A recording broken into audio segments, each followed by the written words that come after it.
I was the kid who loved to draw, and I wasn't always interested in being an artist, but I loved to draw. So I was the kid at the party who would run around with a sketchbook and say, "Tell me something to draw." And then the grown-up who was usually distracted would say, "I don't know, draw a penguin." And I would be very incensed and say, "That's just not interesting enough. How about a penguin in an elevator headed for outer space?" And so I would draw that. And I am an artist. I first got the idea that might be a possible life.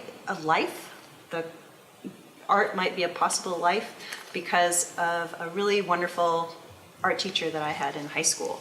It's the first time I'd met somebody who was really creative, and not only how to draw things well, but how to live a very creative life. So that was very inspiring. But I didn't decide to pursue illustration until much later because everybody had serious careers, and I figured that's what I should do. But people kept following me around and asking me to draw things. And so eventually I thought, well, maybe I should try to do that. Okay, so for this project, I like to work on top of grounds that are already prepared. So I've got lots and lots of scraps of watercolor paper, and I've done all kinds of crazy backgrounds. Some of them are thicker, some of them are thinner. And then what I'll do is I'll pick one that I like. And for this project, I'm using some reference materials. So I'm drawing lots of bicycles, so I'll have something that I can look at for bicycles. And then you notice this isn't even a particularly beautiful piece of paper, but I'm looking for the wonderful accidents that happen, because these are sketches towards a final approach and a technique. So I'll just kind of I have very, very spidery, sketchy lines. And this project is involving bicycles, and I'm trying not to get too serious about drawing all of the little specificities of the bicycles. So I'll draw just the basic outlines of what's going on. And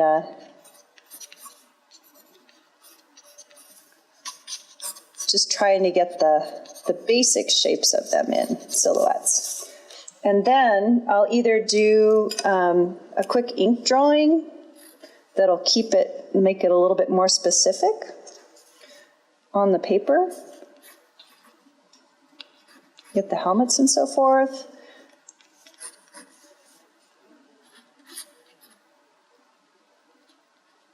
I'm doing this pretty quickly just to sort of show.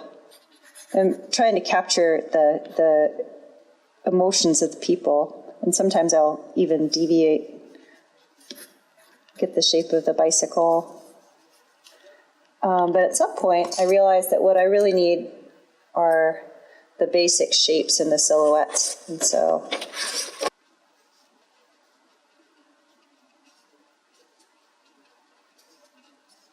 paint in the basic silhouettes as a basis. And then I can go back on top of it with ink. Here's one that's a little bit more representative of the kind of this stage, with the kind of detail and time I'll put into it. And then at this stage, I can pull colored pencils into it. Work with colored pencils to pull things forward.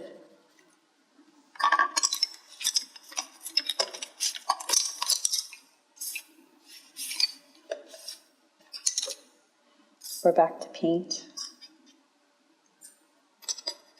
But I really like the lovely accidents that happen when you paint on top of something that already brings a lot of color into what you're doing. You can kind of layer on top of it with watercolor or with gouache or with pencil to begin to bring things forward. And I can show you also this bicycle was also the subject of this painting as well, which you can see is much sort of more carefully drawn and brought forward, but in the same way, starting with shapes and silhouettes, and then bringing those shapes forward.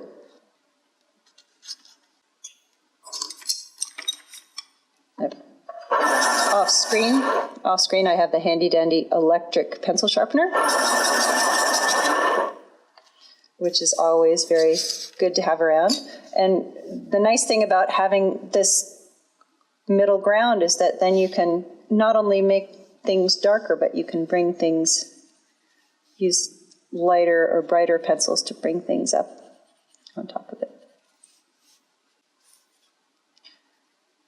So this is for a project that's in development. So what I'm doing right now is a lot of sketching and playing and trying a lot of different approaches, starting from a white background, starting from a very delicate pen line,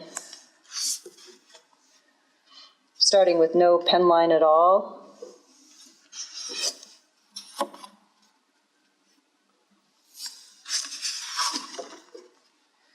using a much quicker approach.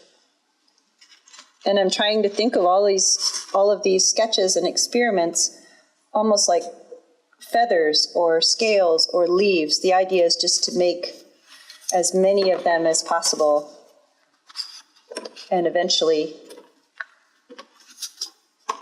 settle on the approach or technique that will be what gets used in the final work. So one of the parts I love most about a book is the very beginning when everything's possible. So, and I start really, really small. These are some thumbnail sketches for a book called Arturo and the Bienvenido Feast, which is about a little boy who's cooking with his grandmother. And she falls asleep and he has to finish the feast on his own. And you can see that these are totally tiny little drawings, and it keeps it very loose, so I don't have to commit to anything. But the structure of the book is here, the cover, the spots, the spreads, the end papers. And so I can go through and notice rhythm in the shapes of the drawings, make notes in them. Here you can see that I was thinking about how the drawings would flow between spread and cover and cover and spread. And then from there, I still keep things small. This is the next size, honest to goodness, that I drew these little, I keep them super small so that they're really, I don't have a lot of weight in them and I can change them anytime I want. But these little drawings, when they're strong, can be enlarged and actually used as the basis for the next set of sketches. So this sketch then gets enlarged, and you can recognize the little boy, but his background has changed a little bit. I had to make some adjustments to fit the layout better.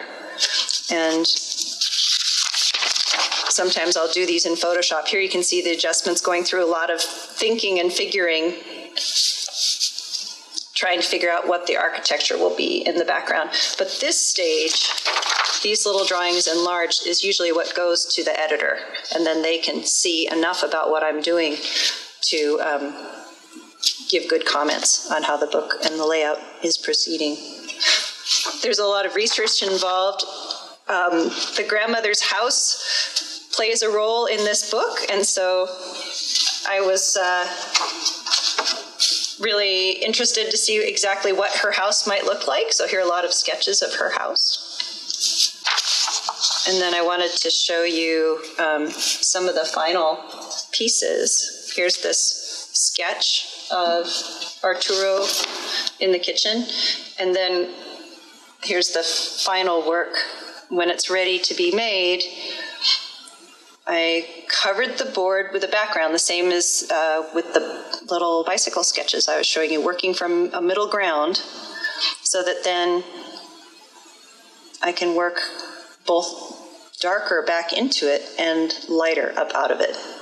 In some places it's just colors and watercolors, and then there's I like to bring an awful lot of detail that gets brought forward in pen to help bring a sharpness to it.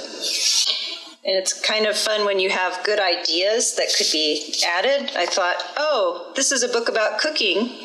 we should have a recipe in it, so that wasn't part of the original manuscript. But if they spend a lot of time making pupusas, the reader is going to be hungry at the end of the book. So we decided, I proposed to the author and editor that we add a recipe at the end. And in the layout, we did some artwork that would be added to a recipe. So here's the artwork we created for the recipe. And then this is the way it turned out in the final layout. Most of the work that I do goes to the computer at some point. It begins on paper. You can see that I really use spidery lines. I'm really searching for the emotion or for the right shape to come through. And then the line work happens. This is brush pen on paper or Bristol board, and it happened in 2 different pieces. I guess that's the right way to show them, like that. And then once the line work is scanned in, I bring it into Photoshop to add color and texture and to try different backgrounds.